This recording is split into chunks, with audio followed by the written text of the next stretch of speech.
বন্ধুসকল, টোপনি হৈছে মানুহৰ এটি স্বাভাৱিক প্ৰক্ৰিয়া। টোপনি অহাটো প্ৰত্যেকজন ব্যক্তিৰে এটি সহজ প্ৰক্ৰিয়া। প্ৰতিটো ৰাতি আমি এটা নিৰ্দিষ্ট সময়ত শুবলৈ যাওঁ আৰু সেই নিৰ্দিষ্ট সময়তেই আমি টোপনিও যাওঁ। যদি টোপনি ঠিকমতে আহে তেন্তে পিছৰ দিনটো আমাৰ ঠিকমতে পাৰ হয়, কিন্তু ৰাতি যদি কিবা কাৰণত টোপনি ভাল নহয় তেন্তে পিছৰ দিনটো একদম বেয়া লাগি থাকে। ইয়াৰ কাৰণ হৈছে এটি ভাল টোপনি অবিহনে কোনো এটা কামেই মন দি কৰাটো সম্ভৱপৰ নহয়।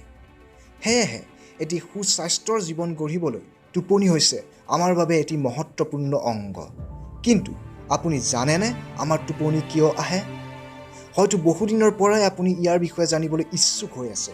সেয়েহে আহকচোন আজি এই ভিডিঅ'টোৰ জৰিয়তে আমাৰ টোপনি কিয় আহে এই ৰহস্যটোৰ বিষয়ে জানিবলৈ চেষ্টা কৰোঁ।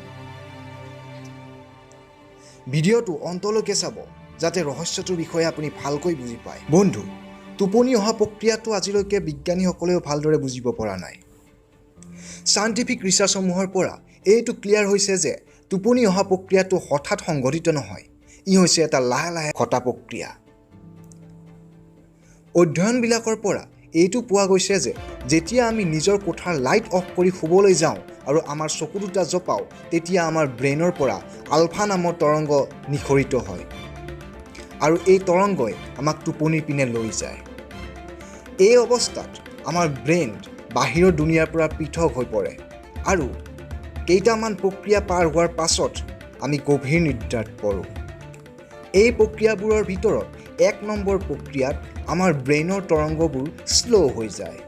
এই প্ৰক্ৰিয়াটোক ইংৰাজীত থিটা ব্ৰেইন এক্টিভিটি বুলি কোৱা হয়।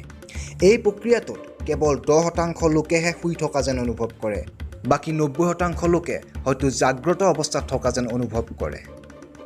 2 নম্বৰ প্ৰক্ৰিয়াটোক নন ৰেপিড আই মুভমেণ্ট শ্লিপ বুলি কোৱা হয়। এই প্ৰক্ৰিয়াটোৰ আৰম্ভণিতে আমাৰ হঠাৎ টোপনি আহে, কিন্তু কেতিয়াবা হঠাৎ চকু দুটা মেল খায়ো যায়। 3 আৰু 4 নম্বৰ প্ৰক্ৰিয়াটোক শ্ল' ৱেভ শ্লিপ বুলি কোৱা হয়। এই প্ৰক্ৰিয়াটোত আমাৰ ব্ৰেইনৰ ভিতৰত ডেল্টা নামৰ এবিধ তৰংগ উৎপত্তি হয়। এইটোৱেই হৈছে গভীৰ নিদ্ৰাৰ মূল প্ৰক্ৰিয়াটো। এই প্ৰক্ৰিয়াটোতহে মানুহে সপোন দেখে। বন্ধুসকল, আশা কৰোঁ টোপনি সম্পৰ্কে তৈয়াৰ কৰা এই ভিডিঅ'টো আপোনালোকৰ নিশ্চয় ভাল লাগিছে। সেয়েহে অনুগ্ৰহ কৰি ভিডিঅ'টো শ্বেয়াৰ কৰক যাতে আপোনাৰ আন বন্ধু-বান্ধৱীয়েও টোপনি সম্পৰ্কে কিছু জানিব পাৰে। আৰু লগতে আপোনাৰ কিবা ক'বলগীয়া থাকিলে কমেণ্ট যোগে আমাক ক'ব পাৰে আৰু চেনেলটো ছাবস্ক্ৰাইব কৰিবলৈ নাপাহৰিব।